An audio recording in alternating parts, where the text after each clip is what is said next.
So last week we were looking at the miscellaneous standards, and then we also looked at the standard on LKS2, which is on inventory.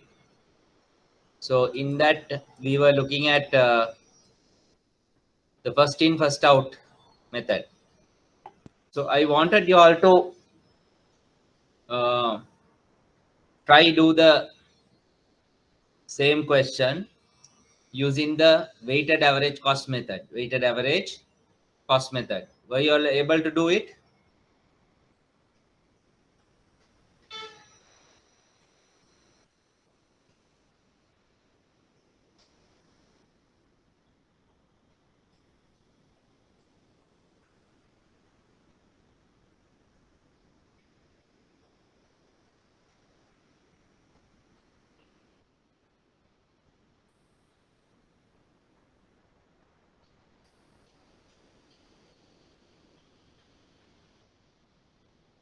So any questions on the FIFO method? Do you have any questions before we look at the weighted average cost method?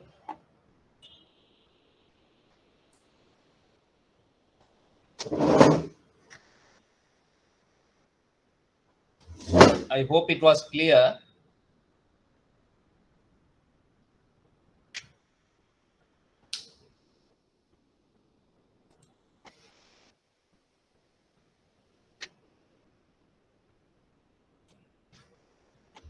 Right.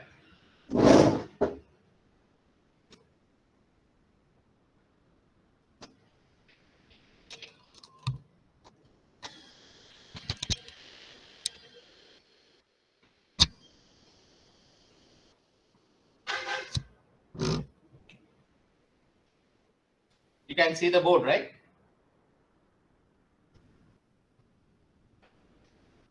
Can you see the board? Yes, sir. Can please. Right. Can So, please, sir. yeah. So now we are going to look at the same question under weighted average cost method. Weighted average cost method. Okay. So what we are going to establish here is organizations or like manufacturing organizations might receive items as and when they are manufactured, right? So once a particular product line is completed, then you have a finished product, right? So the finished product comes into the showroom. Now, when you talk about inventory, we are talking from the point of three items. One is the raw material, one is the work in progress, and one is the finished good, right? So now what we are looking at here is the finished good, because raw material is what you have already purchased and kept in the warehouse. So that is one strategy that you have where you can use the raw material on first in first out. Whatever that you brought in first to the warehouse, you can start using that for the production. Okay. Similarly, even the work in progress also can apply the same. That is partially finished product. Partially finished product. Right. Then now what we are looking at is the third level. That is the finished good, or where the finished good is straight away purchased and sold again. Now the sole traders, that is what they do. Trading organizations, whoever which are not manufacturing organizations, what they do is they will purchase it from somewhere at wholesale and then they will resell it. Now in this point in time, what happens? Now say for example, a mobile trader. Now mobile traders, they don't manufacture on the showrooms. What they do, they buy it from the manufacturer and they resell it. So now we are looking at from the point of view of the reseller. So reselling point, we have one option which is called the first in first out. That is whatever that was brought in first to the business will have to be sold first. If you are not in a position to sell it, you have to scrap it, because now devices like mobiles, they go or they become obsolete very quickly. So you can't be having them for a longer period in your showroom. You have to quickly get rid of the mobile devices. Similarly with the tabs, laptops, but there are devices or there are equipment which can be kept for a longer period. Say for example, chairs, tables. Now I have seen some of the tables and chairs remain in showrooms for a longer period, because they are not like, they don't become obsolete. Of course there are new designs coming in and so on, but there is a tendency for people to go and buy whenever these type of furniture become very old, because those will have an antique value, right? So especially this approach applies or more appropriate for items such as those which can become obsolete very quickly. Now we go to another extreme, that is, some of the organizations may make use of stationery. Now for stationery also, they may keep a stock.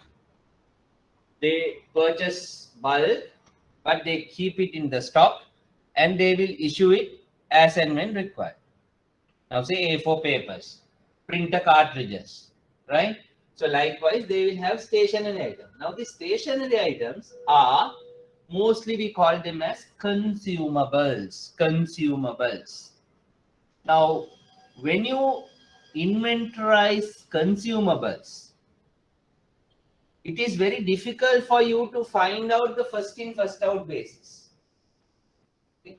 Most of the time, it might be very complex for you to identify the first in, first out basis. So what people do is they opt for this option called weighted average cost method. Weighted average cost method. But it doesn't mean that you can only use it for consumables. You can use it for any inventory.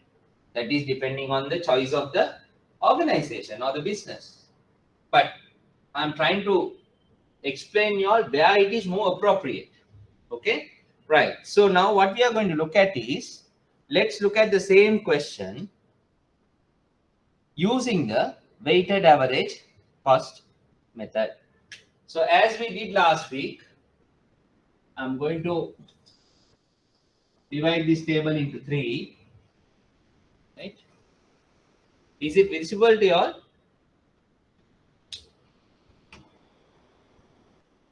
Yes, sir. Can see.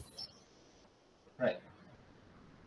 So let's start with the same approach, where you will have date, units, price, and then value.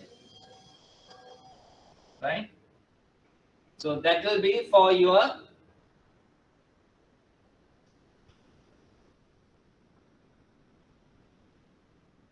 receipts. That will be for your receipts. Just keep it.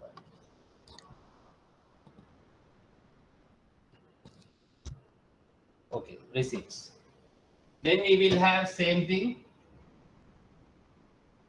units, price, and value. That is for issues. And then finally, units, price, value. That is for the closing stock. We call it as the closing stock. Closing stock value. Closing stock value. So let's start with one by one. Date,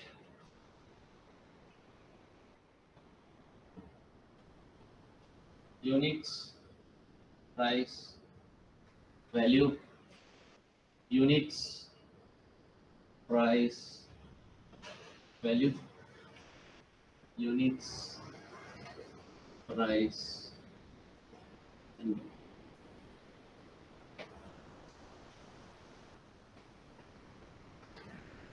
Right. So 10th of May,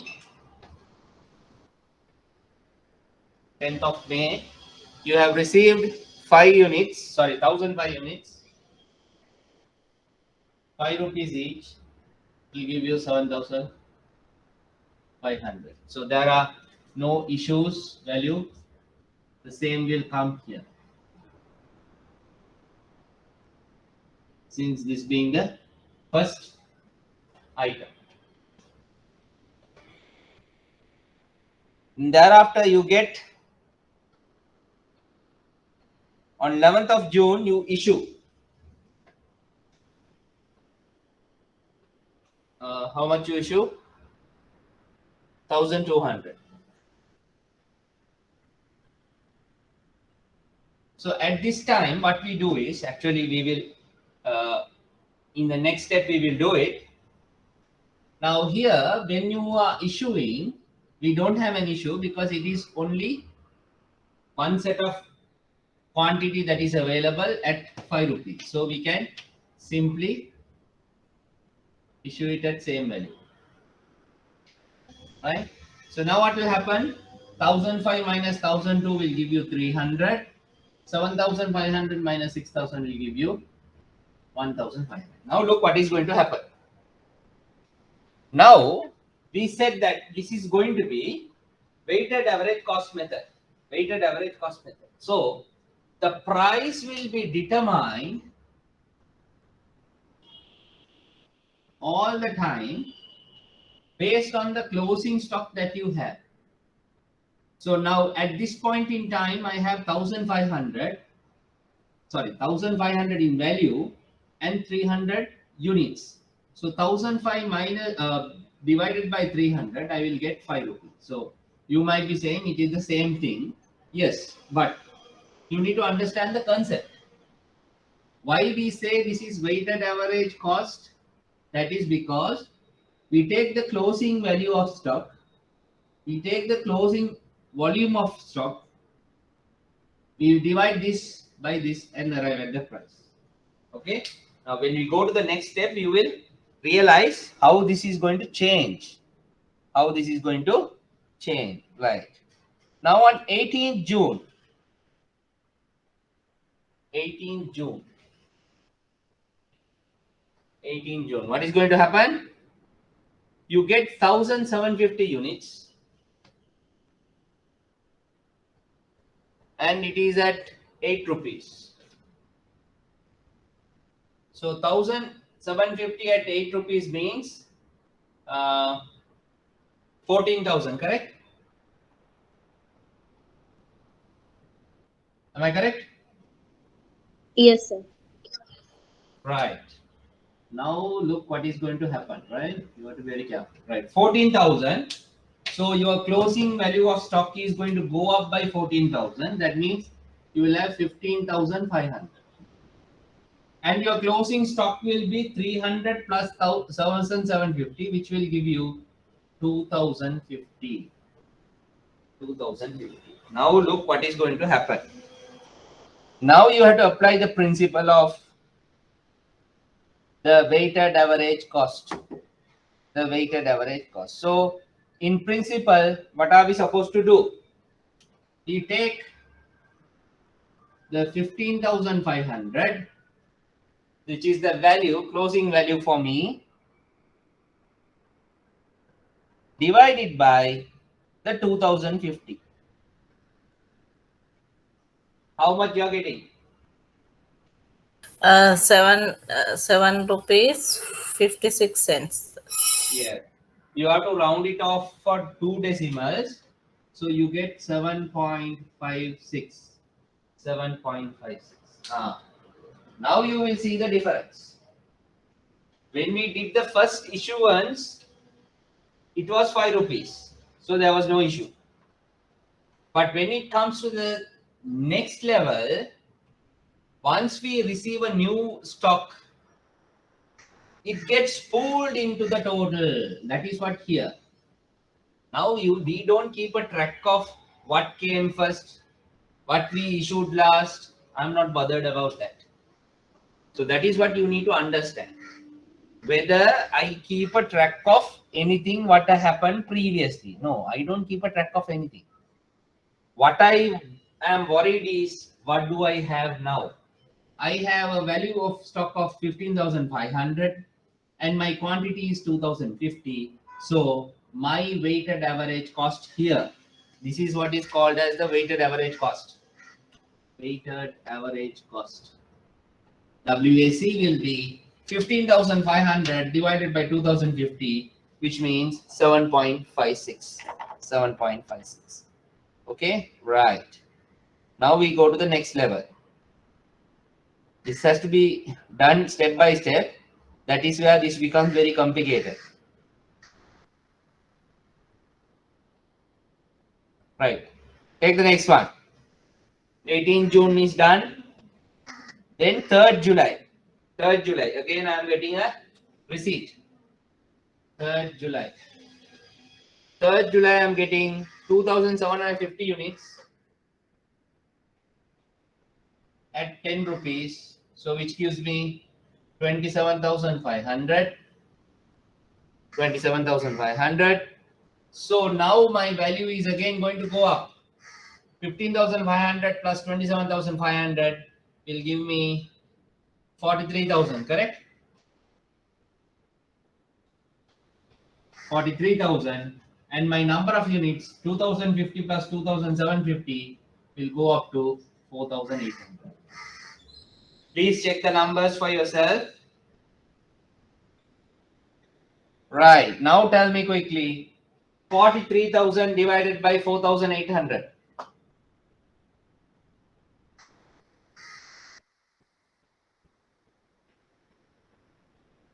How much is it?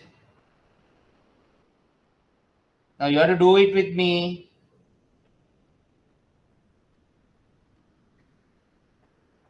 Eight 0.95, sir.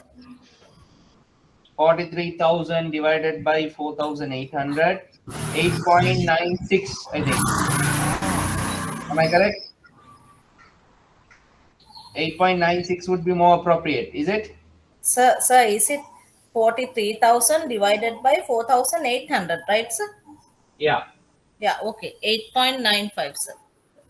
No, you have to round it off to 2. So will it be 8.95 or 96? I think 96, sir. 96. 96, yes.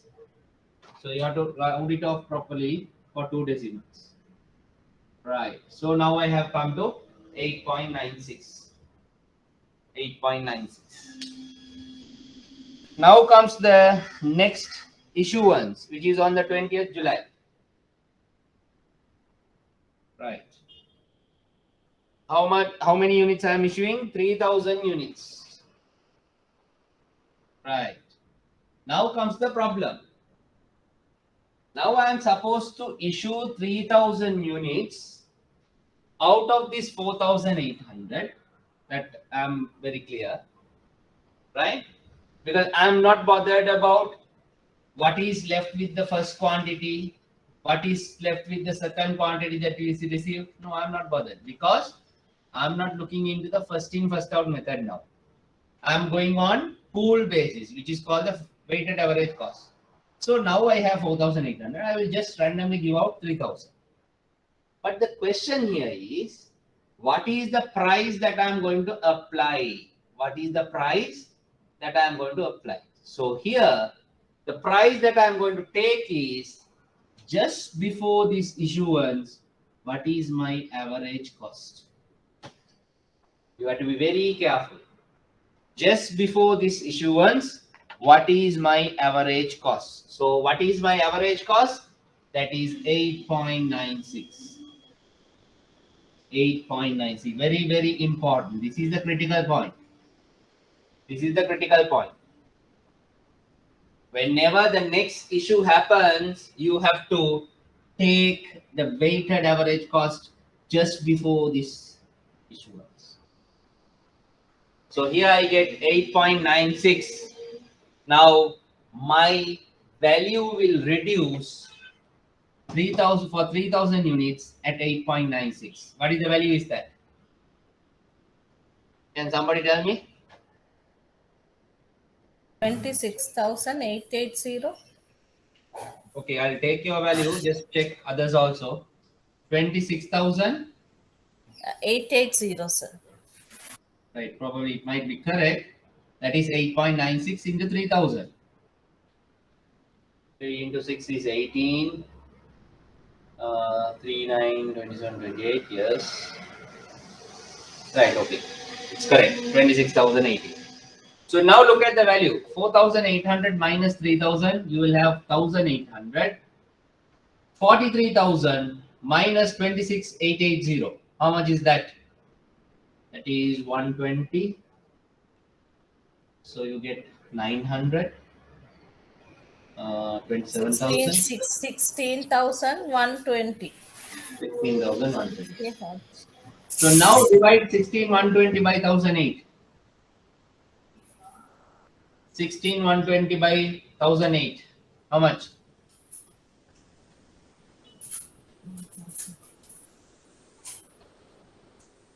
Sixteen one twenty divided by 1,008. 8.95. So it has to be the same, right? I just asked that question, but you need to calculate again because I am taking it out from this. So apparently I should end up with the same value, right? 8.96. Is there a rounding off difference? I think it should be 8.96 principally.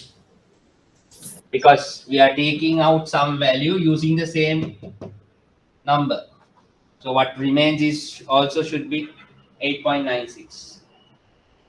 Are we getting it? Yes, sir. Yes, yes.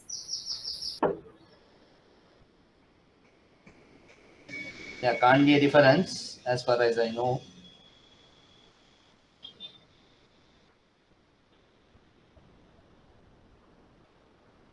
Yeah. There is a slight difference, no? 16,120 divided by 1,008. Yeah, it comes up to like 8.95 because the problem is when you 955, yes, sir. multiply this with this, you don't get this amount. Just check. When you multiply 8.96 by 1,800, you get 16,128, I think.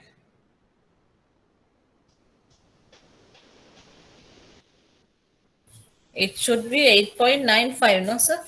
Yeah, even if you put 8.95, still you will have an issue because this will be 16,110. Okay, so don't worry about it. You can leave it there.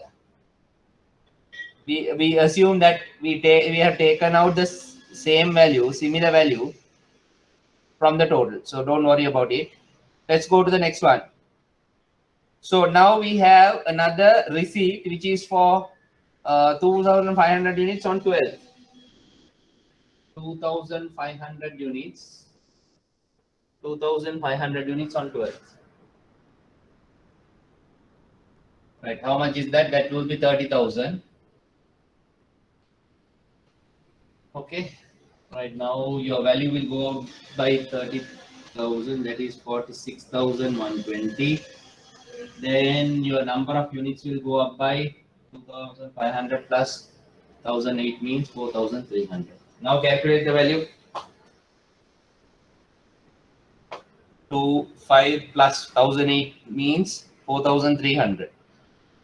So 4,300 is 46,120 divided by 4,300.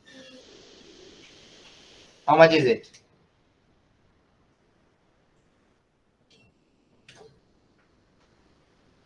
How much? How much? Quickly you have to calculate.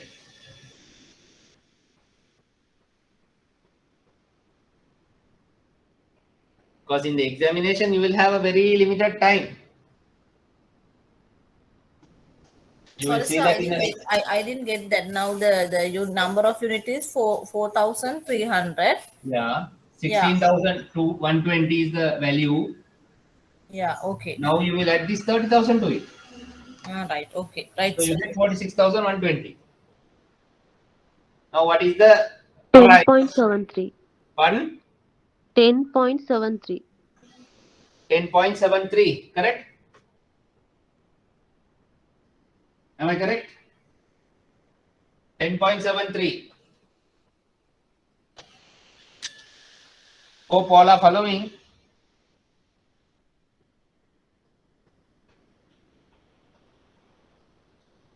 Okay? Why is there a problem? Yeah, 10.73. Right. So you always remember we have to round it off to the second decimal. Huh?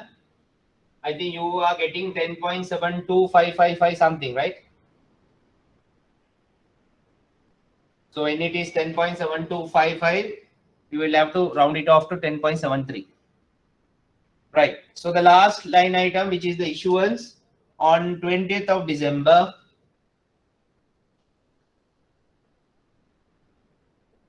and that is 1,300 units. Now again, we have to apply the same principle. So I'm going to use the price which is prior to this issue. So that is this line. I go and check the weighted average price is 10.73. So now you multiply 10.73 by 1,300.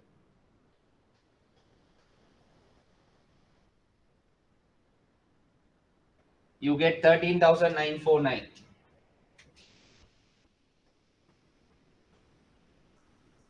So take out that 13,949 from the 43,000, sorry, 46,000, 46,120. So you get 32,171. And that is for 3,000 units.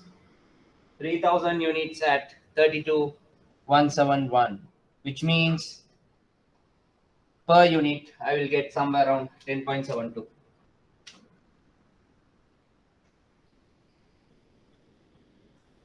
So the closing stock is 3,000 units, but the value is 32,171. 32,171. Right? Hope this is understood. Here also value is 10.72, not 3. Because of the round off thing that we do here, this value changes. So when you change this, automatically the final closing value changes. When you divide this by this, you get 10.72. So that is ignorable, like whether it is 10.73 or 72, don't worry much about it. What is more important is the closing value and the closing number of units. Right? So when we did it under 5.4, what is the closing stock quantity? Closing stock quantity. I don't have the answers with me. 3,000, sir. So it has to be 3,000. You can't change it. Whether you issue it under weighted average cost method or you do it under FIFO method or LIFO method, closing quantity may not change, 3,000. But what was the closing stock value under FIFO? 35,000. Pardon? 35,000. 35,000. Yes. Right. Now look at what has happened here. It is 32,171. 32,171. So what does it tell you? What does it tell you?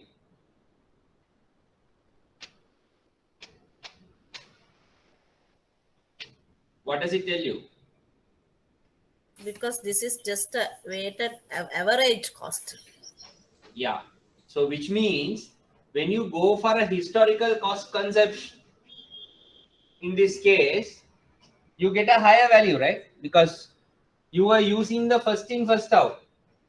So whatever that was with the older price, we always assume that the price goes up with the inflation, right? So now you can see that the price has been ever increasing. So when you look at the FIFO method, your stock is actually reflected in more accurate value because it will have only the latest prices. The older ones would have gone. Older ones would have gone. But when it comes to this average cost method, what happens? Whatever that you have purchased up to now gets averaged. So ultimately, now you have purchased at 5 rupees, 8 rupees, 10 rupees, 12 rupees. But end of the day, the value of the stock per unit you are getting at 10. So what does it mean? All these have got average because you have gone for 12, you have purchased at 10, and you have gone further down at 5 and 8. All that has got averaged here, right? So it depends. It depends on the type of business. It depends on the type of business.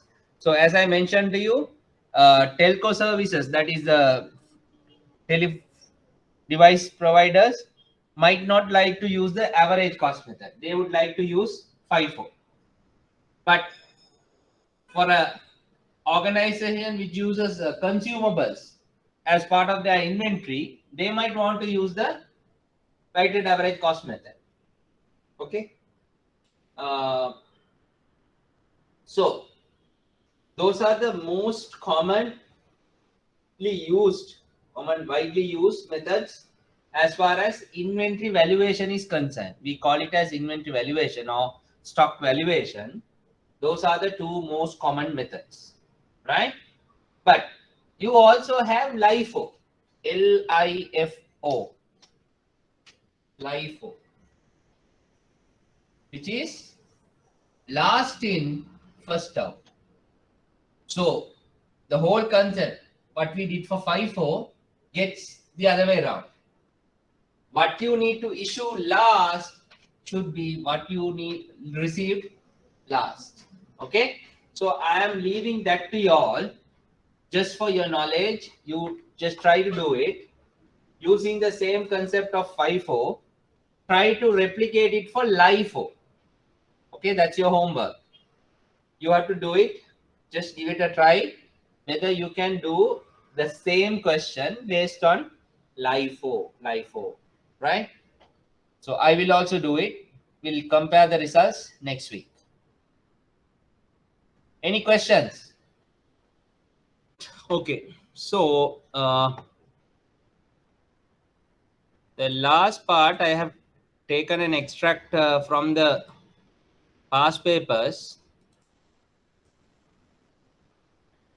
This is a past paper question which came for 2 marks. Okay, just try to do it. Just give it a try.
What do you think about this question?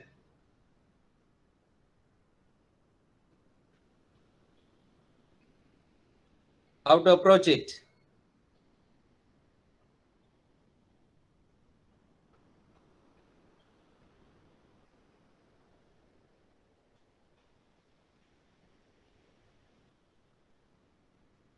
Yes.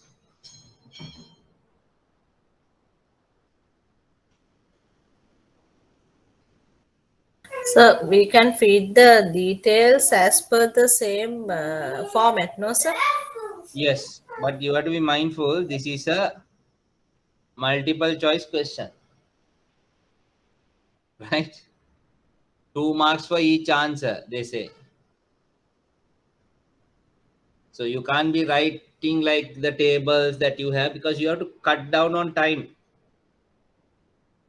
So you have to simplify your methodology and do it.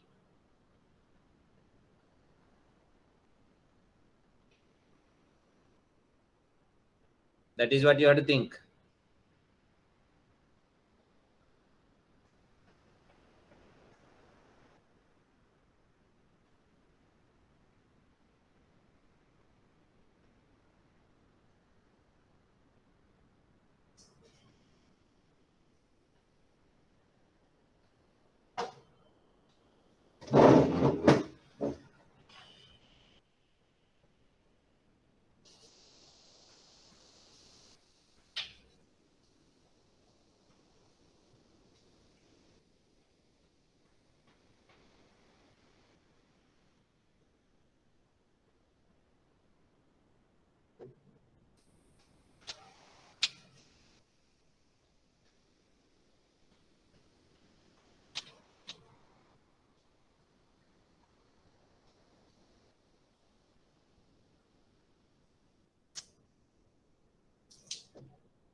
Right. So what you need to do is now you know they're asking about the two methods, FIFO and the weighted average cost.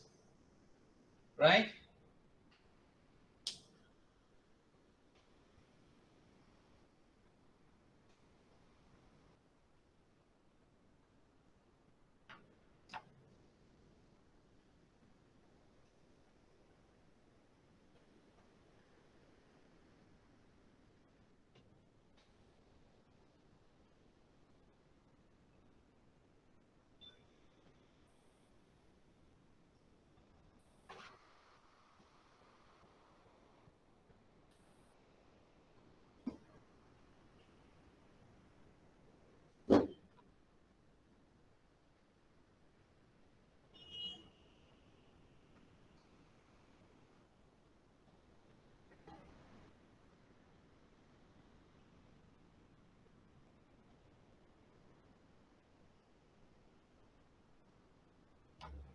Just give me a minute.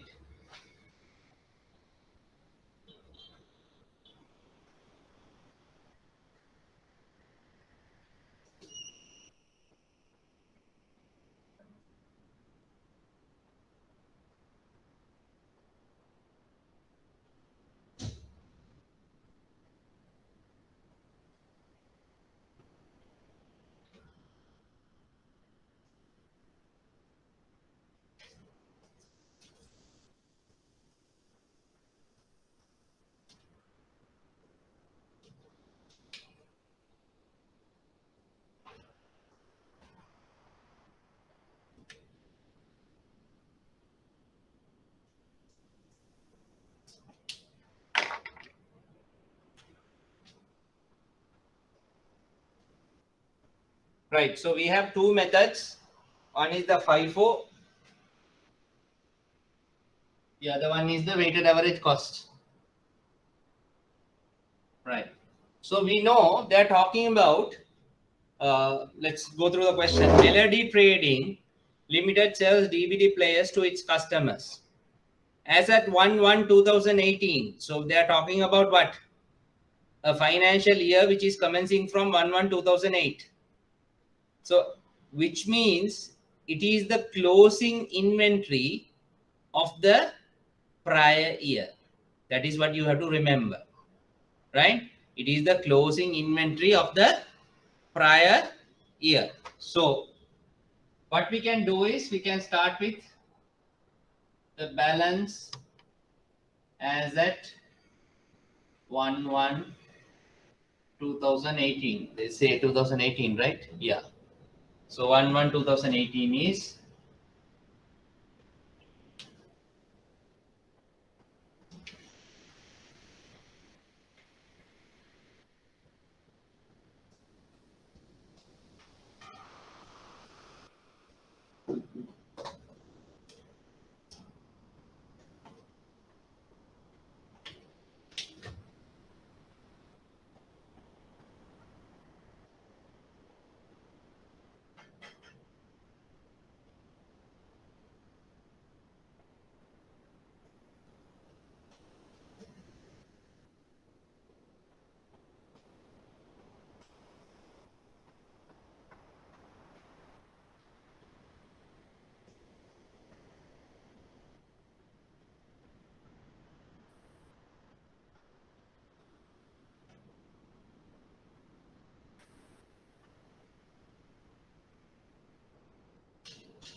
right. So we'll take the two methods, the FIFO and the LIFO.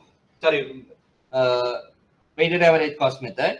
So they say the opening balance is 1/1/2018. So you can do a simple structure.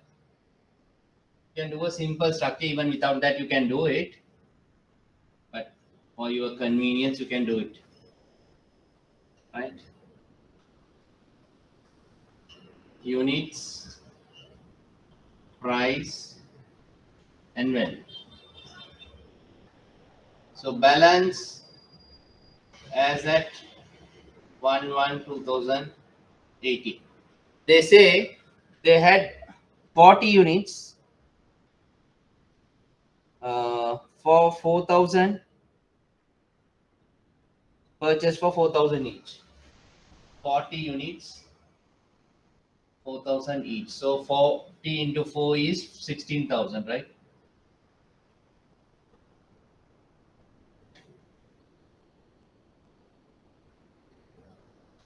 $160,000, right? 160,000.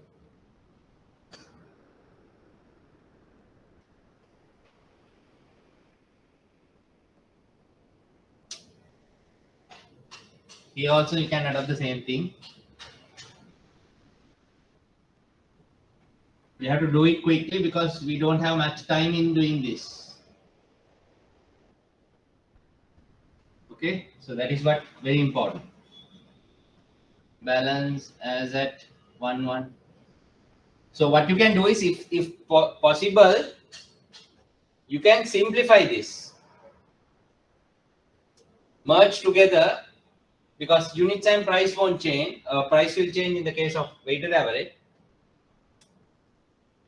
So 40 into 4,000, that is 160,000. Okay. Right. Now they say March, July, September.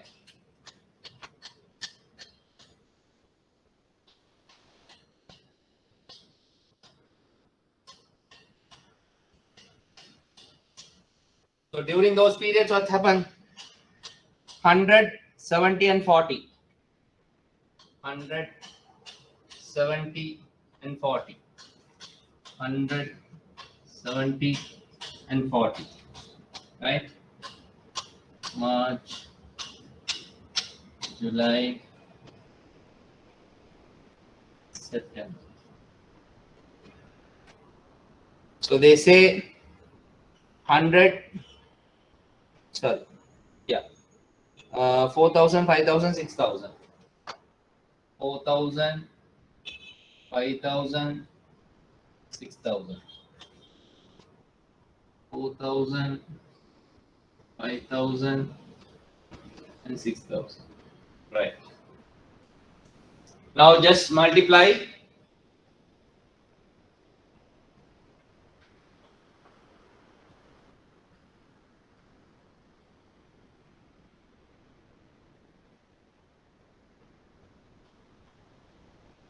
How much is this?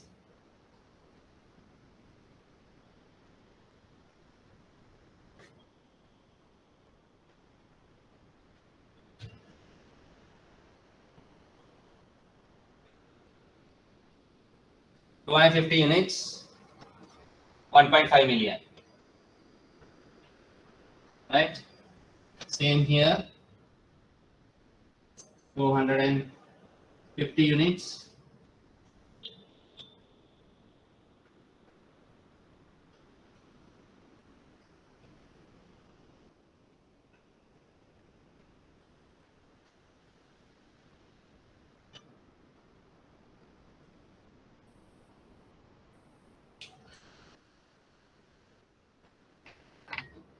You can come up to that level.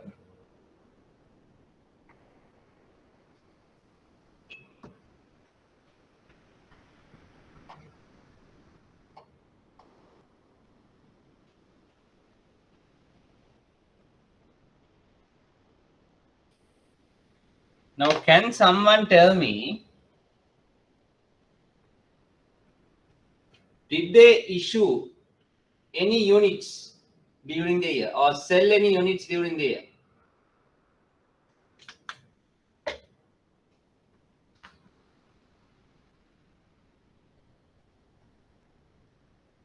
What do you think?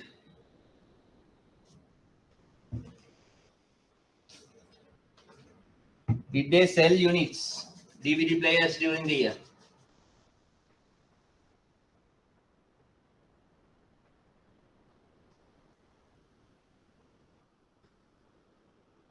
What do you think?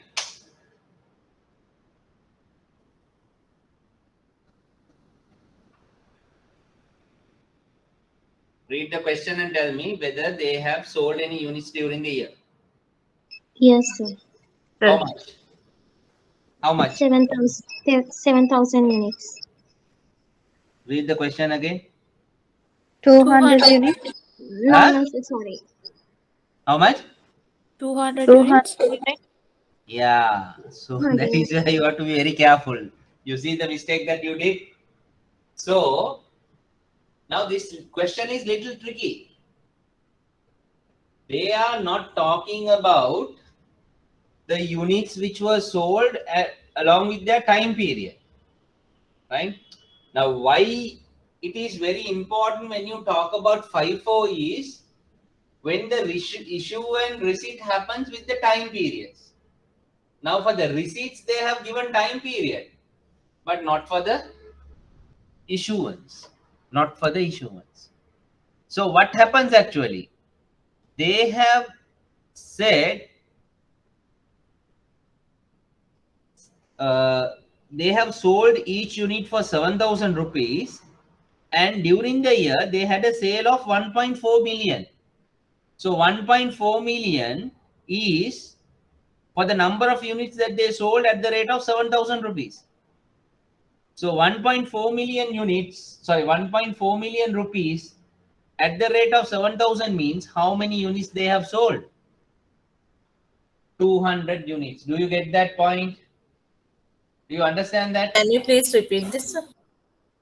Now, when we are talking about FIFO, we need to know the receipts and issuance along with the timelines, time periods. Then only you can account for the receipt with the correct date, and then the issuance also you have to go by the dates and do it. Now here we have an issue. Here they don't talk about the time period. They say for the entire year they have issued 7,000. They have issued a certain amount of units. They have sold a certain amount of units at the rate of 7,000 rupees, and out of which they have got 1.4 million. So now the task here for us is to find out how many units did they sell. So that is 1.4 million divided by 7,000, which will give us 200 units. 200 units. So that you can show it as a separate working. The number of units sold. Right? Okay, I'm just writing it here. Number of units sold. So that is 1.4 million divided by 7,000. That will give you 200 units. Okay, that will give you 200 units. So we know that it is altogether 200 units. Right. So simple as, let's cover this first. Right. So sales. 200 units. Now the question is, what is the price? I'm looking at the average cost first, to make it very simple. So what is the price? Price you have to determine. Price you have to determine. How you determine? 1,550 divided by 250. 1,550 divided by 250. What is the price? 1,550 divided by 250.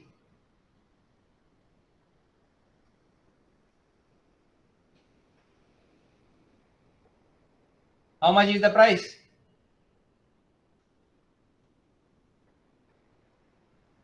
Come on quickly, you have to calculate quickly. You don't have time. How much is it? 4,600. No. 6,200. How much? 6,200. 6,200. So that is 1,550,000 divided by 250. So just divide it by these two numbers. Then you get 6,200. Now multiply 6,200 by 200. How much is that?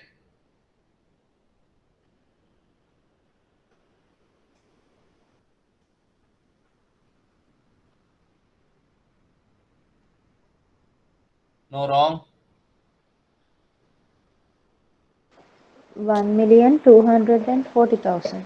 Yeah. This total is correct, right? 1,550? Or is it wrong? 240 plus 160 is 400. 240 plus 160 is 400. 400, 800. Sorry. We have made a mistake now here. This is not 1,550. This is 1150. Am I correct? Yes, sir. So no one told me the answer is incorrect. 1150. Right? So 115. Sorry about it. 1150 divided by 250. I think somebody said 4,600. Sorry, that is correct. 4,600 is correct. 4,600 is correct. Okay. Now 4,600 into 200. You get 920,000. So divide 920,000. Sorry, deduct 920,000. That will give you 230,000. Correct? and it is for 50 units. It is for 50 units. Sorry about that mistake. I made a error in totaling here. Right, now we'll look at the FIFO method. So under the FIFO method, I have to issue 200. So 200 means I can simply remove this because FIFO. I can remove this also. So 140 can go. So sales. I will remove 140 at the rate of 4,000 because it's the same price. I don't have to worry. 140 at the rate of 4,000. That is 560,000. Right. So how much more I have to sell? 140, another 60. That 60 I will take it from here. So 60, 5,000 rupees, multiply that. That is 300,000, is it?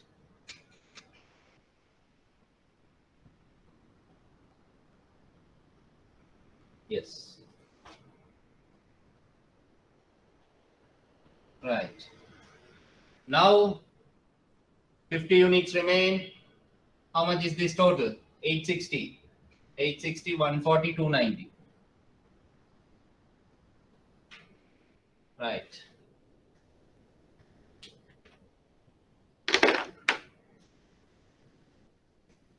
Sorry about the totaling error that I made. So I think someone told 4,600. That is the correct answer. 4,600.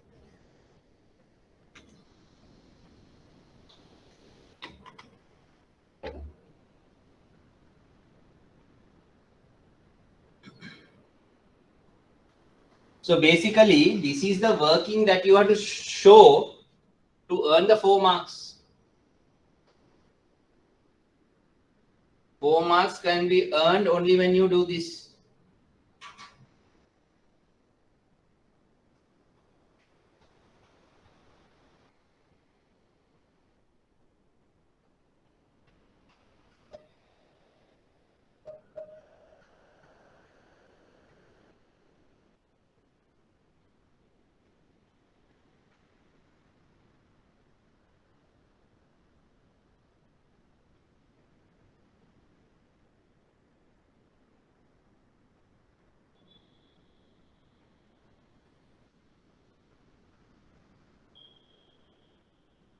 Okay. I hope there is no issue in this. Can you just please re-explain the whole thing?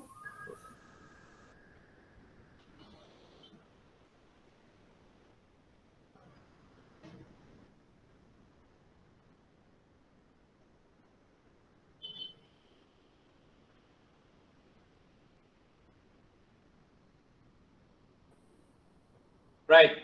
Now let's sum it up. So this question is where a company which is selling DVD players at different prices, they are starting up a financial year with a stock of 40. That is where we started at 4,000 rupees. So our opening stock value is 160,000. So during the year, what they have done is they have done some purchases. That is what we have recorded here. At different prices, different units. So same will apply for the weighted average cost also. Same units, different prices. So then we end up here with 250 units. And the value of the total 250 units will be 1150. 1150. So the question is they are asking about to apply the FIFO and the weighted average cost to value the closing stocks. Right. So we have now up to this level we have accounted for the purchases. Now we have to see what is the issue. Whether they have sold any items. So that is where the question is very Interesting, where they have not given you the number of units sold.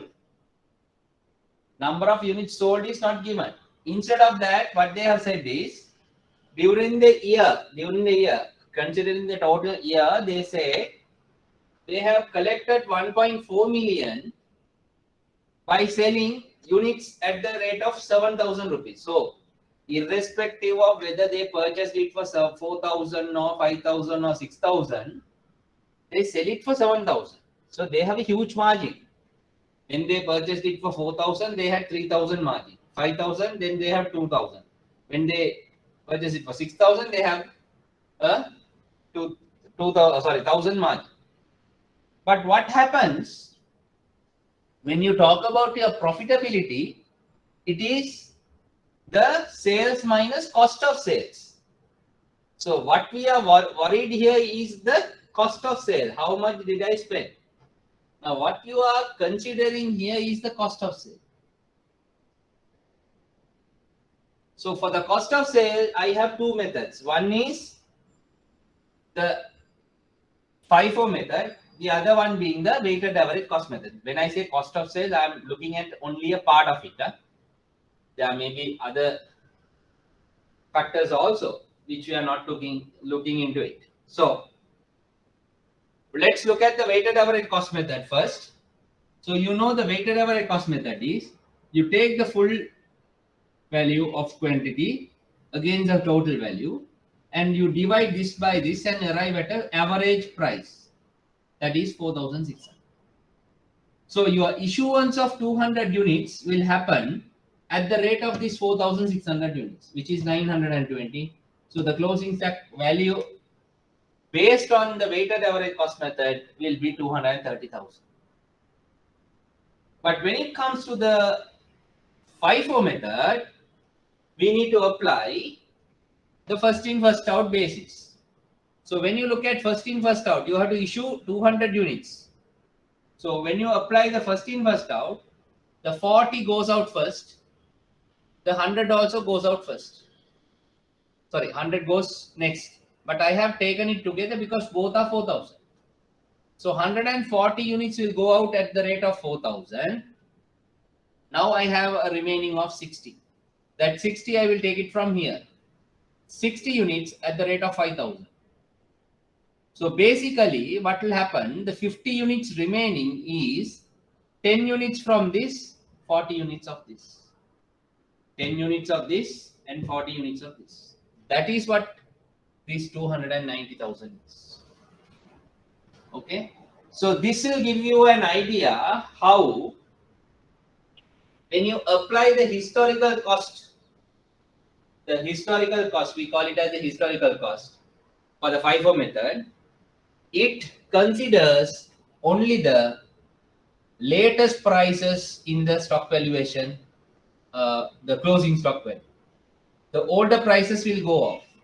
The latest prices only will get reflected here. But whereas in the case of weighted average cost, it's a mix.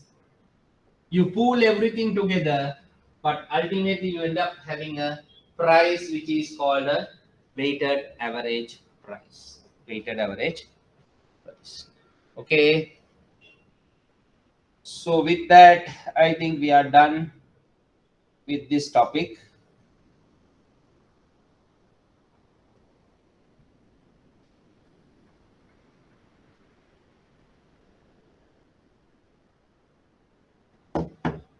Okay, that is all about inventory valuation. But you can try for yourself doing the same question using the LIFO method if you want.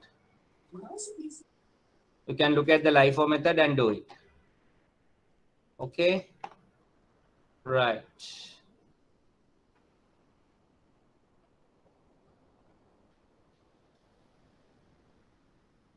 Right, we are going into a new topic.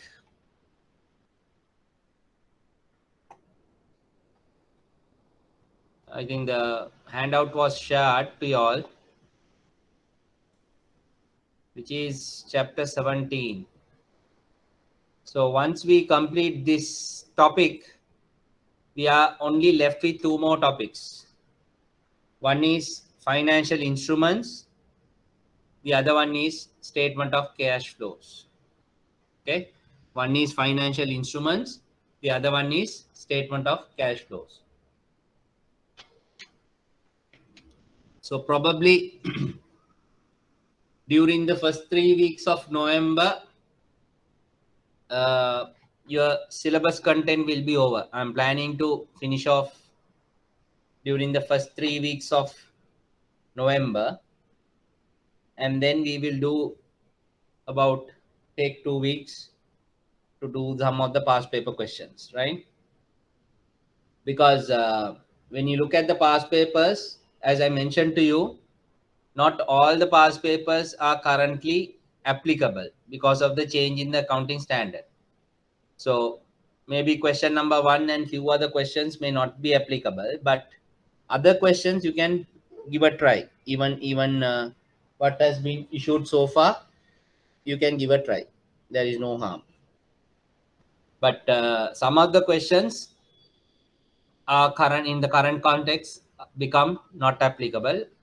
So what we need to focus on is on the based on the revised standard, what are the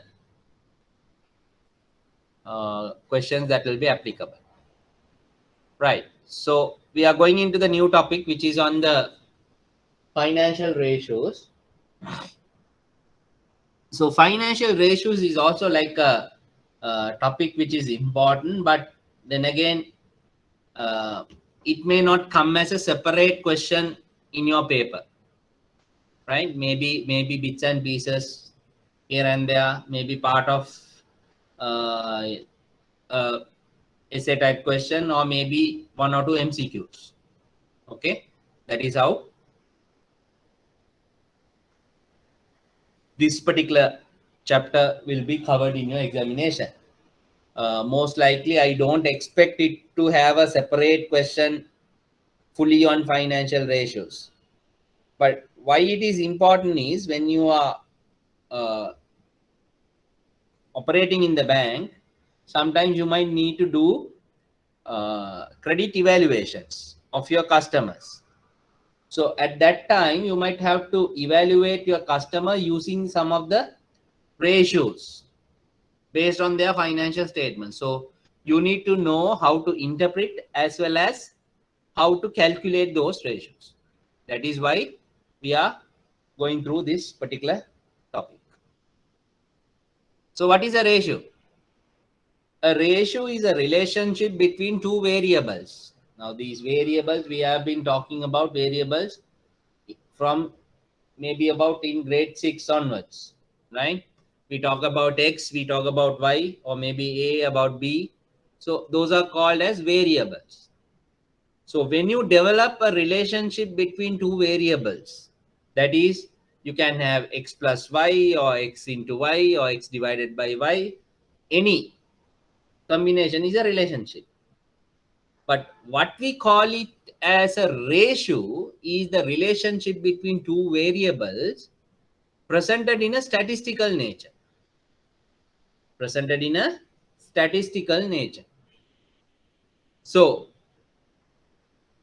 how this will apply to financial accounting is where you calculate a ratio of involving these two variables, whatever that we are going to consider, and you will try to express something based on those two variables.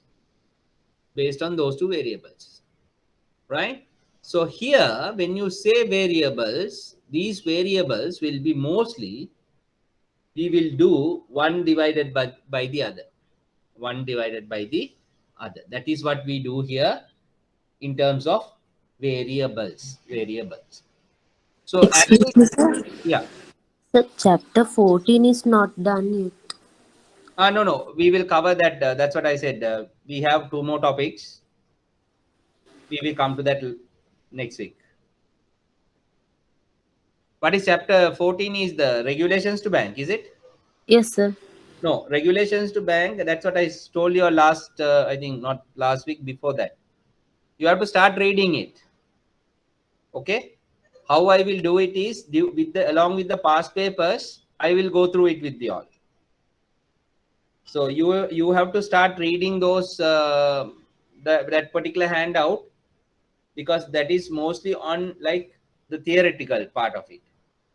So I will explain it along with when we do the past paper question, so it will be easy for you all.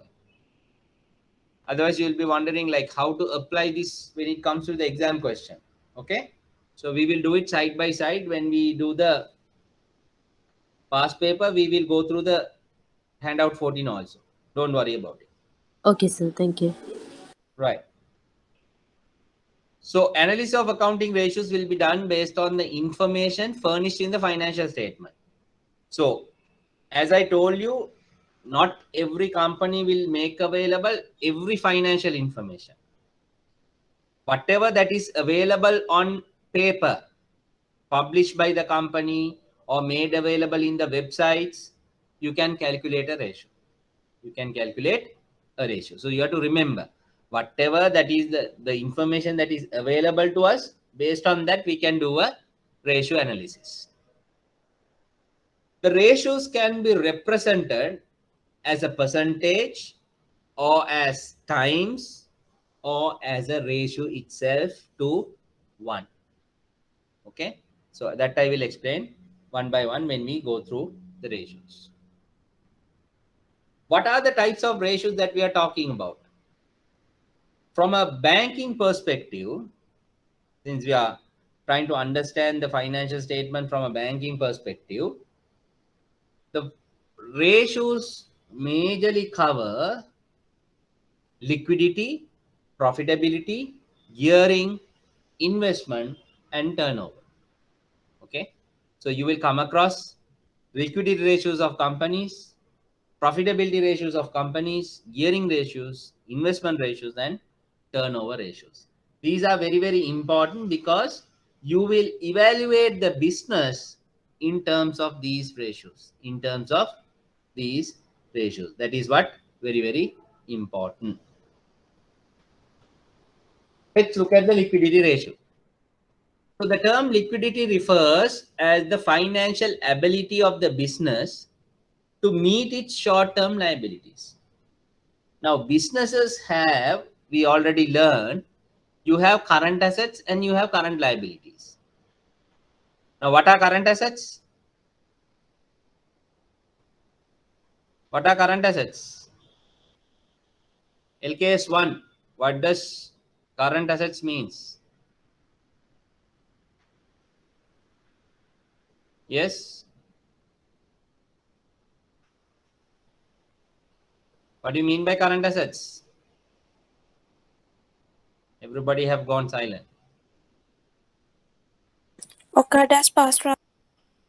What is it?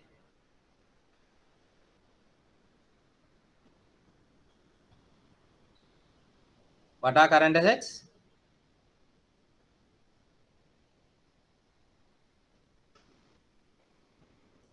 Current assets are the assets receivable by a business within the next 12 months from the reporting date.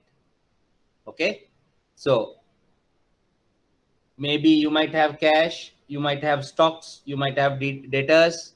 So all these means that these are the assets, short-term assets that you will have, which are either recoverable or receivable within the next 12 months from the reporting date. Similarly, what are current liabilities? Current liabilities are the liabilities that you have to meet or the obligations that you have to fulfill within the next 12 months from the reporting date. Sometimes you might have to pay tax, sometimes you might have to pay your telephone bills, water bills, electricity bills. All those will come in the shorter period, which is the next 12 months. But there could be long-term liabilities also, where you would have taken a loan from a bank and that has to be settled. So those type of long-term liabilities also will be there. So the term liquidity refers to the ability of a company to meet its short-term liabilities. So our target is to look at how to meet the current liabilities. So for us to meet the current liabilities, what is important is the current assets. Because without the current assets, you can't meet your current liabilities. If you don't have cash to pay your telephone bills or water bills, then you are in a big crisis. Which means you are not sound with your liquidity. You might have a 5-year deposit, but it doesn't make sense because you can't redeem that deposit and pay now. No? Of course, in today's context, you can do it. But what we really mean is you need to have the short-term assets to meet your short-term liabilities. So we talk about two important liquidity ratios. One we call it as the current ratio. The other one we call it as quick asset ratio or acid test ratio. One is a current ratio. The other one is a quick asset ratio. How do you calculate a current ratio? Current ratio is calculated by taking the current assets and dividing it by the current liabilities. So when you look at a balance sheet or the statement of financial position, you need to identify the total of the current assets and you have to identify the total of the current liabilities. Divide the current assets by the current liabilities, you will get the current ratio. It is also represented as current assets is to current liabilities. Both representations are same. Now, extending this current ratio, we are going to look at the quick asset ratio or the acid test ratio. What does that say? When you look at your current ratio, in that current assets, you have your stocks. Now, these stocks, unless they are sold, you will not have cash. Unless your stocks are sold, you will not have cash. So the quick asset ratio tries to expand the current ratio into more realistic terms, that is to find out how much of a current asset that you have to settle your debts after removing the stocks of your business. Because as I told you, the stocks, as long as it is not sold, you will not have money. So just keeping the stocks in your business will not bring you anything, right? So you have to remember that the difference between the current ratio and the acid test ratio is the quick asset ratio will have the current ratio will have all the current assets divided by the current liabilities. But when you go to the quick asset ratio, you will have to remove the stocks from the current assets and then divide it by the current liabilities. Now, by doing this, what will happen? Your capability of liquidity will come down. Why? Earlier, you had a higher number for current assets. Now, you are reducing it by another value, which is the stock. So, as a result of that, your current ratio will be higher than the quick asset ratio. Now, let's try to understand this in terms of representation. Right. Now, let's take a company which has, current assets. Right. Let's take stocks. Let's say 100, cash 150. Debtors 200, and we also have some receivables, other receivables 350, 450. Let's make it 5. Right. This is my current assets: 100, 250, 250, 500. Right. Now I have my current liabilities. Okay. Let's say creditors.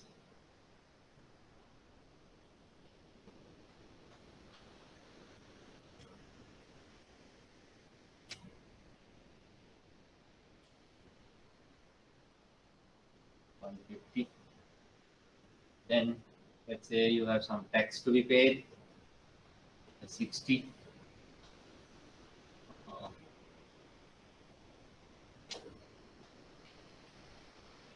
Then I call it some other liabilities. Say some 40. Right. This is just for some example that I am taking some numbers. Don't worry about it. Right. Now, what is current ratio?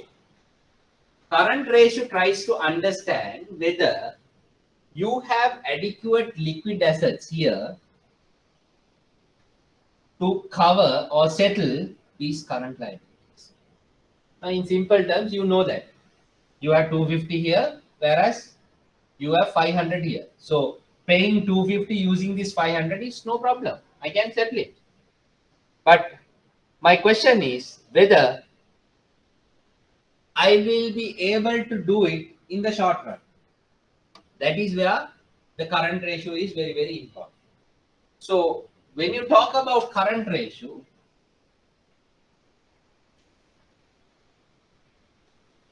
it says current assets divided by current liability.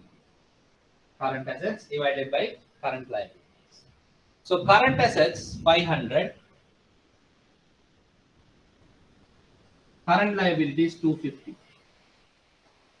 I get an answer of. Another way of reflecting this is current ratio.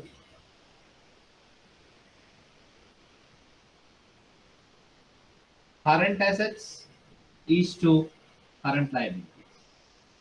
That is 500 is to 250. I hope you know this. The symbol is to means it is same as this. Current assets divided by current liability, but it is only a representation. So what will happen here? You get something called 2:1.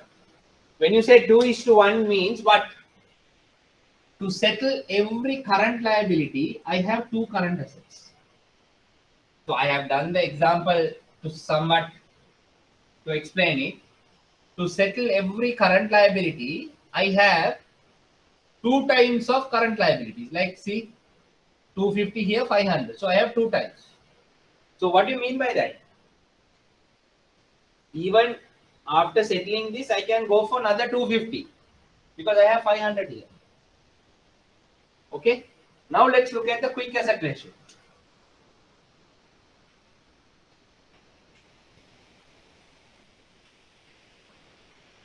So what do you do there? Current assets minus stocks divided by current liability. So current assets 500 minus 100 divided by 250.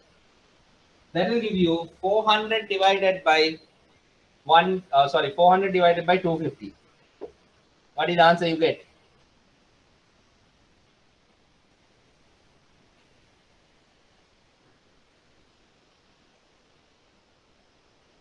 So 1.6. Or you can do the same thing. Quick asset ratio is equivalent to current assets minus stocks is to current liability. So that is 500 minus 100 is to 250. That is 1.6 is to 1. 1.6 is to 1. So what do you understand here is, the more you have stocks,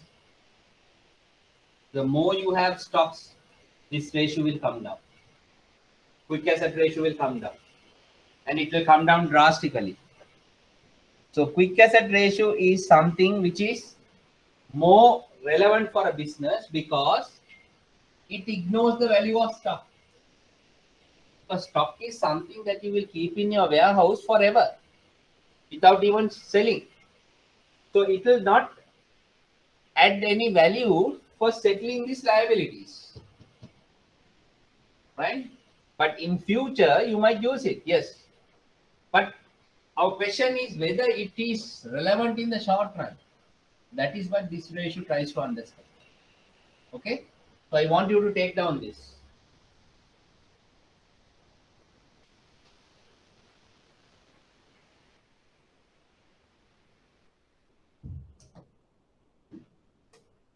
Please take down this.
Okay.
Okay. Below that, to make a note, for trading organizations, for trading organizations, for trading organizations,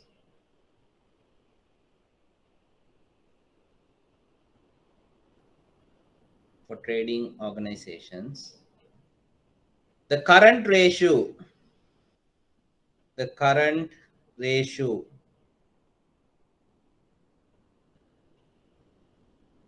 the current ratio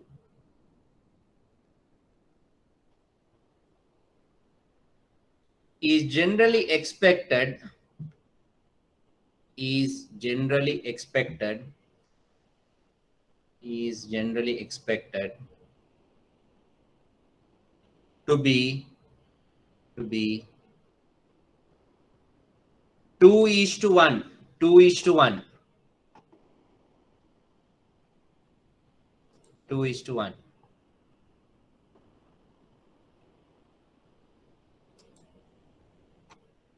2:1. Similarly,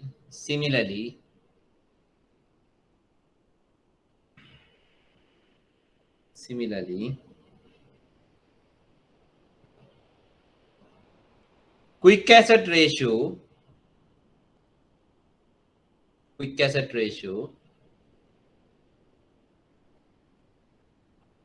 similarly, quick asset ratio should be 1:1. Should be 1:1.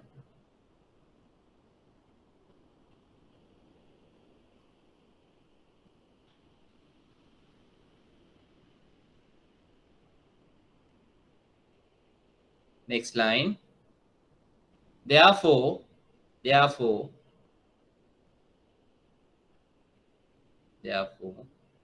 anything better than the numbers above, anything better than the numbers above, anything better than the numbers above, anything better than the numbers above is considered to be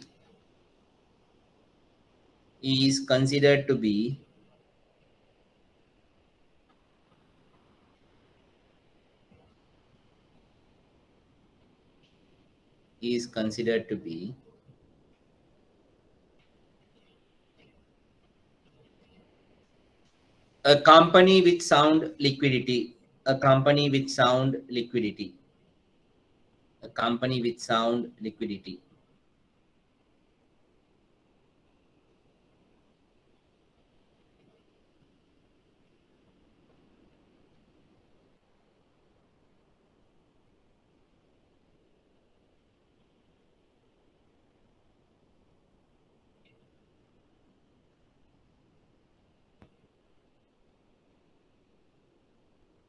Okay, so generally the expectation is current ratio should be 2:1, quick asset ratio is to be 1:1. But anything more than that means it's a good company because they are not having any liquidity problem. That is what it reflects. So based on the example that I gave you, you will see the current ratio is 2:1 and the quick asset ratio is 1.6:1. So it is better than the expected 1:1 ratio. Okay. So if a company has that kind of a ratio, that gives us an indication whether that the company is good in liquidity or not. Okay. Having said that, if you have a company having, let's say, a current ratio of 10:1 and a quick asset ratio of 8:1, what do you think?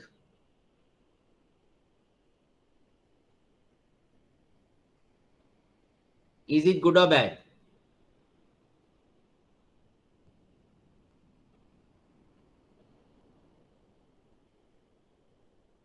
Having a current ratio of 10:1 and a quick asset ratio of, let's say, 8:1. Is it good or bad?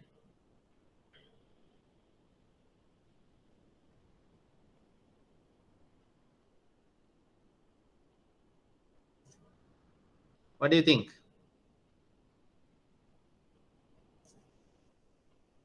Generally, anything higher than the benchmark that I told you is good.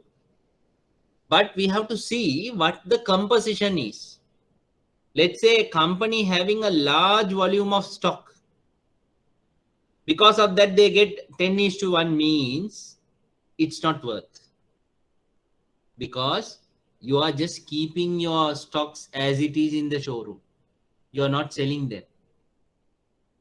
But a company which is having a mix of good current assets, having a lower value of stocks, maybe a good amount of cash or maybe short-term investments, maybe a better company. But Having said that, again, we need to ensure that the liquidity is maintained at the optimum level. We call this special term optimum level. What do you mean by optimum level? Is it shouldn't be very high, it shouldn't be very low. So you have to pitch it on average, like you have to pitch it on average, like, okay. So last line, you add this also, last line. However,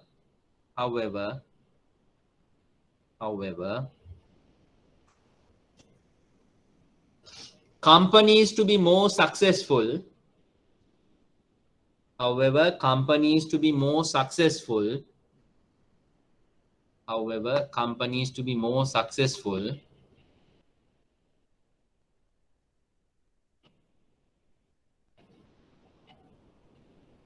they have to maintain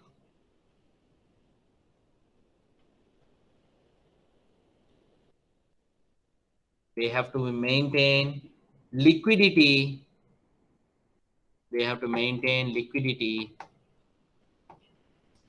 At the optimum level. At the optimum level.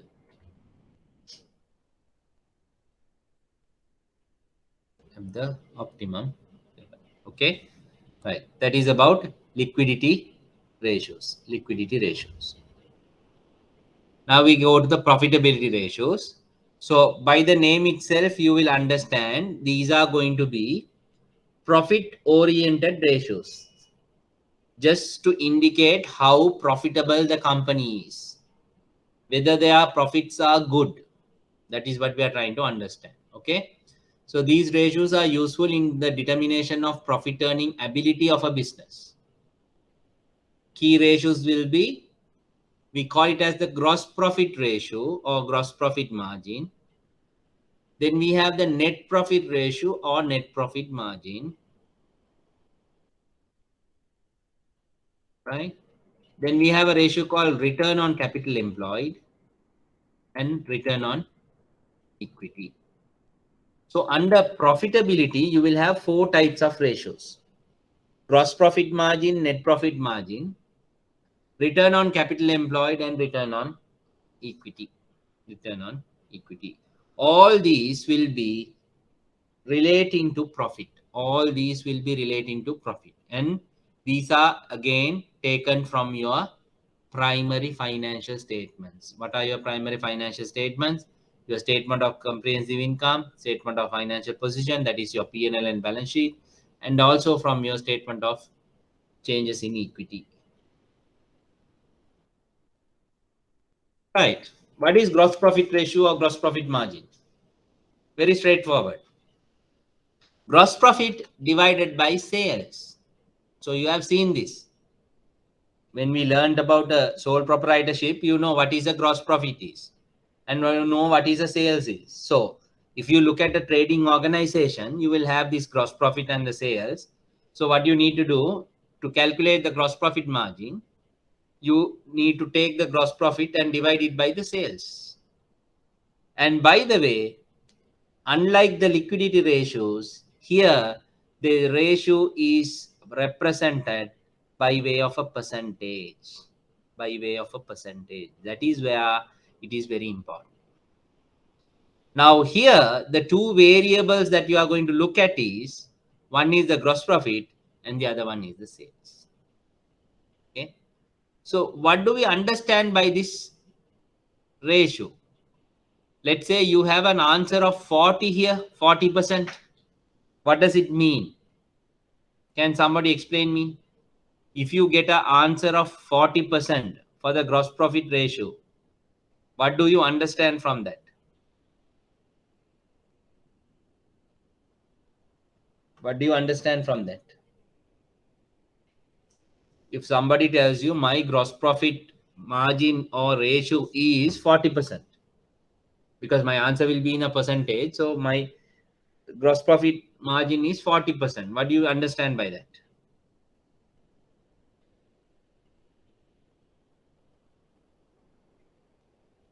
It means that from the sales that I do, from the sales that I do, I will definitely earn a gross profit of 40.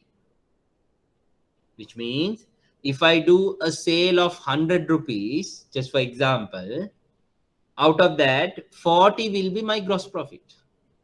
40 will be my gross profit, which means the balance 60 is what? Balance 60 is what?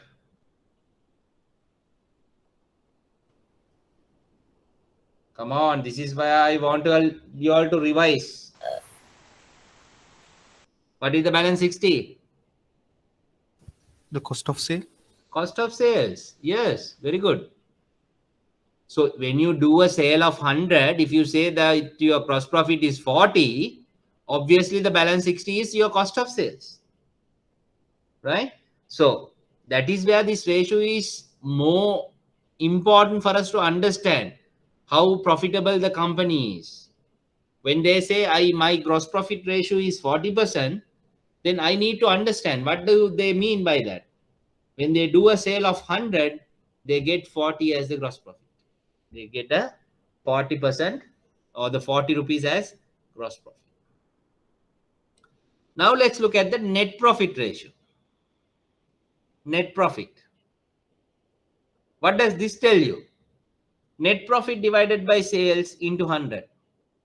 So if I tell you that my net profit ratio is 60%, can you explain what it to me? My net profit ratio is 60%. What do you understand by that?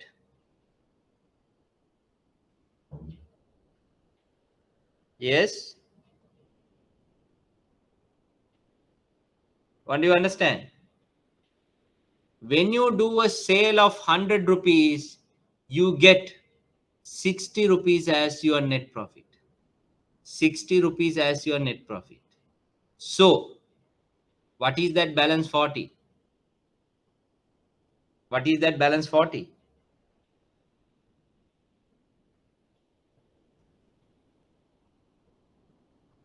Yes? What is that balance 40? Similar to the earlier one? That Cost 40, of sales plus yes. taxes. Cost of sales? Plus taxes. Not really. Cost of sales is anyway included. That is correct. What is the remaining part? That is your overhead expenses. Don't you remember that we calculated the net profit? Under the sole proprietorship, we did the net profit calculation. So what is the difference between the gross profit and the net profit? When you calculate the gross profit, you deducted only the cost of sales. But when you go to the net profit, you also need to deduct the overhead expenses. Yes, it might have the all the overhead expenses that you have incurred without the cost of sales.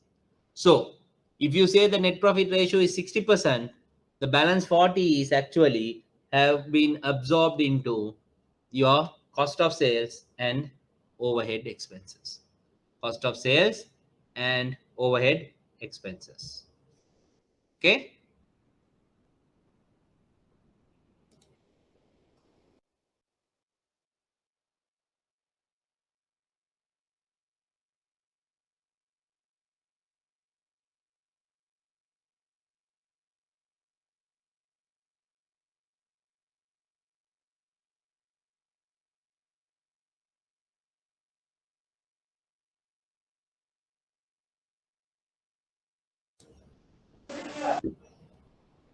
Right. So that is about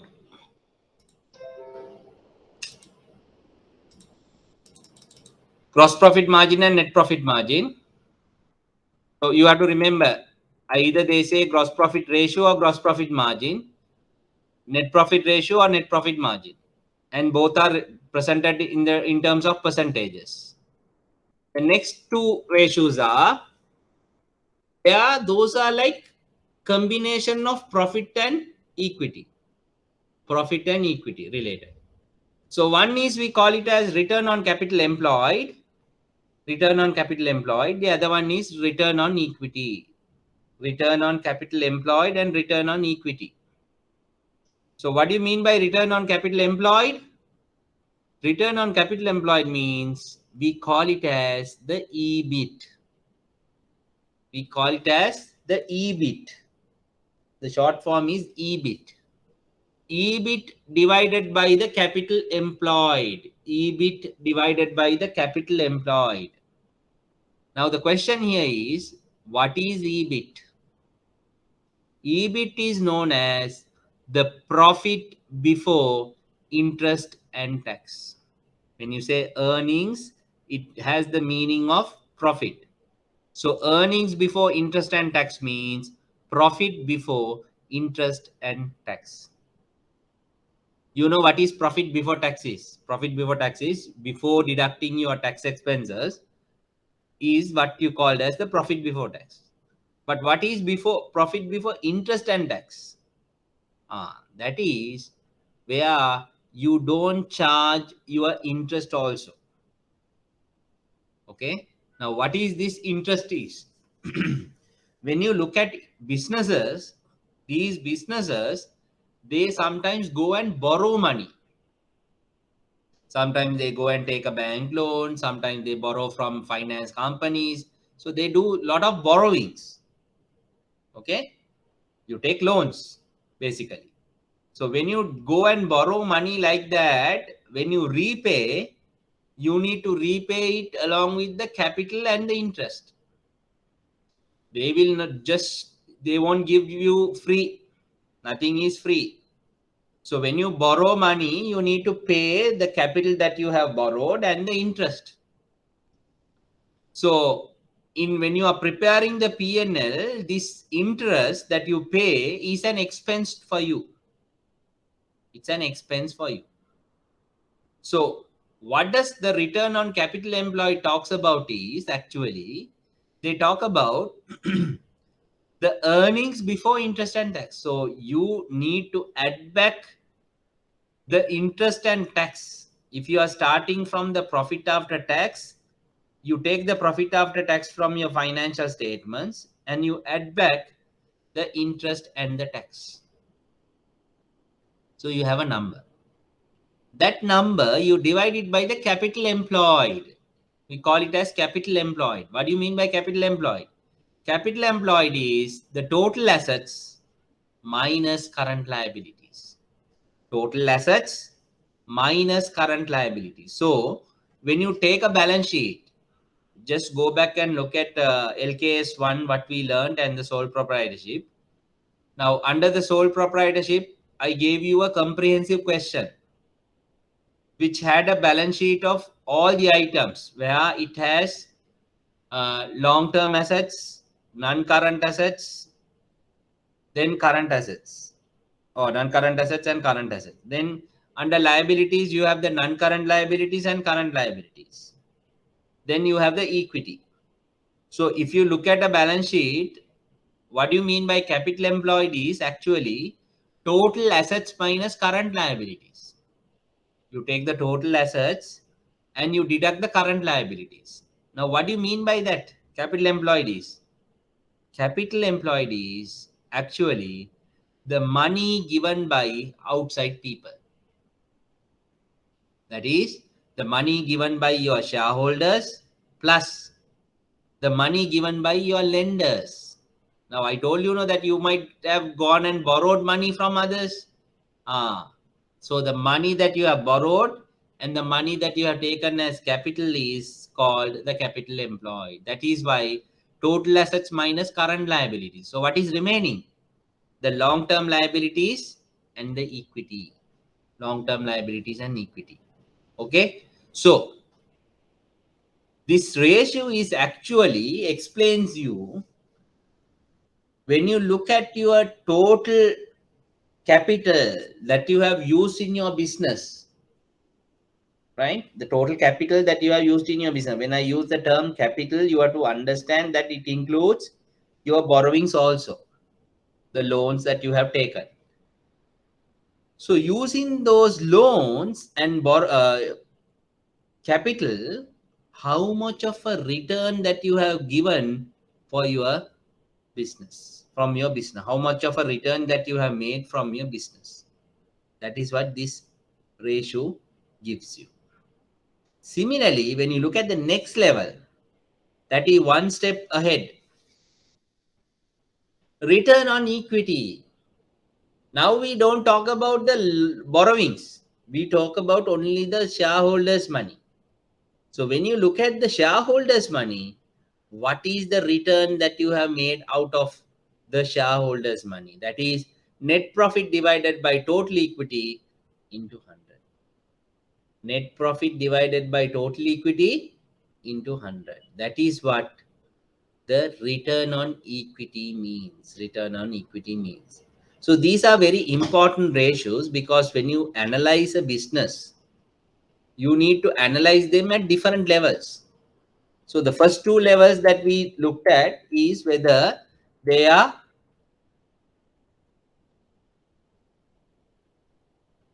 they are doing their business, that is they do their sales, and out of the sales how much they earn, out of their sales how much they make as profit, gross profit or net profit. But the second level is we try to understand, with the money that was given by the borrowers and the lenders and the shareholders, how much of a profit that you have earned, how much of a profit that you have made. Okay, so that is what these ratios reflect when you look at a business. When you look at a business, the next set of ratio is called the gearing ratio, which talks about how effective a business is. How effective a business is in terms of borrowing. In terms of borrowing. So gearing means, you know, what happens when vehicles go in high gear.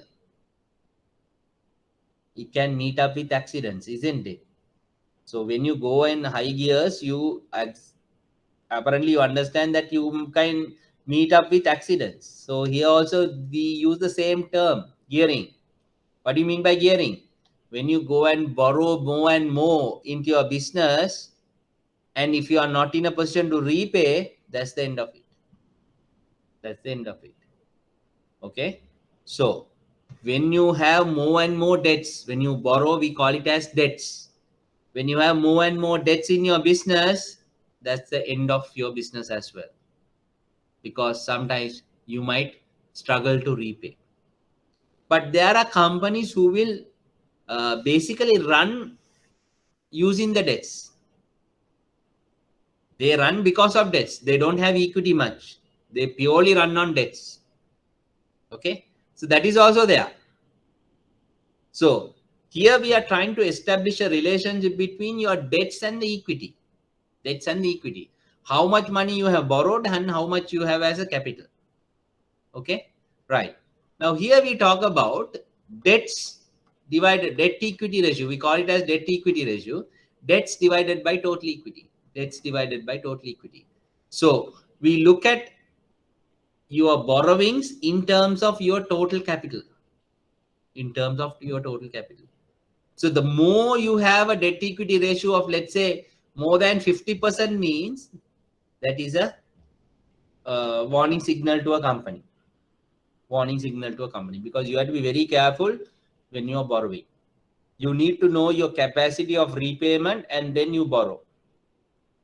You can't just go and extravagantly borrow money to run your business. Okay. Then we also know when you borrow money, you also need to pay interest to the lender. So the interest cover ratio means how effective you are, how capable you are to pay your interest, or how you can cover up your interest with your profit. Now here again, we use the same terminology, EBIT. I hope you can recall what is EBIT is.